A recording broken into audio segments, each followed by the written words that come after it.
Mamlakatimizda Uzbekistan Digital Inclusion xalqaro loyihasi doirasida keng qamrovli soft skills treyninglari boshlanmoqda. 2025-yil sentyabr-dekabr oylarida O'zbekistonning 9 ta hududida yoshlar uchun 2 kunlik soft skills treyninglari o'tkaziladi. Bu mamlakat tarixida ilk bor amalga oshirilayotgan keng ko'lamli tashabbus bo'lib, Jahon banki, O'zbekiston Respublikasi Raqamli texnologiyalar vazirligi va O'zbekiston axborot texnologiyalari parki ko'magida amalga oshirilmoqda.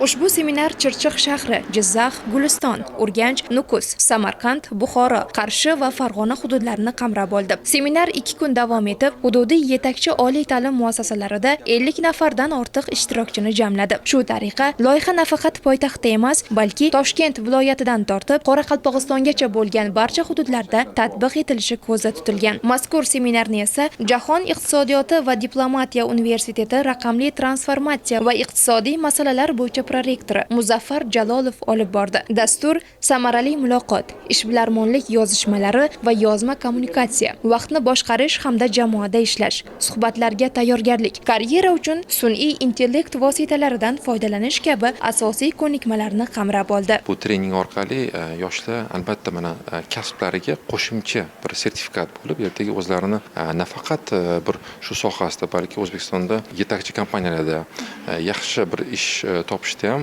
katta yordam beradi. Chunki mana hozir ko'ryapmizki, yoshlarda bilimi bor, lekin ko'nikmasi bo'lmasligi mumkin. Ushbu treningning maqsadi O'zbekistonda, demak, 9 ta viloyatda Jahon banki, IT park, IT vazirligi demak ko'magi ostida amalga oshiriladi. 18 yoshdan 30 yoshgacha bo'lgan yoshlarni qamrab olish maqsad qilib qo'yilgan. Albatta treningning oxirida sertifikatlar ham beriladi. Treningimiz samarali va vaqtni hisobga olganligi bilan ajralib turadi. Yoshlar texnologik hozir davrda yashayapti. Uni afzalliklarini o'rganish va muloqot ko'nikmalarini leksiya davomida ayta turib, ham shu jarayonda uni amaliy jihatini ko'rsatib berganliklari bizni diqqatimizni tortdi.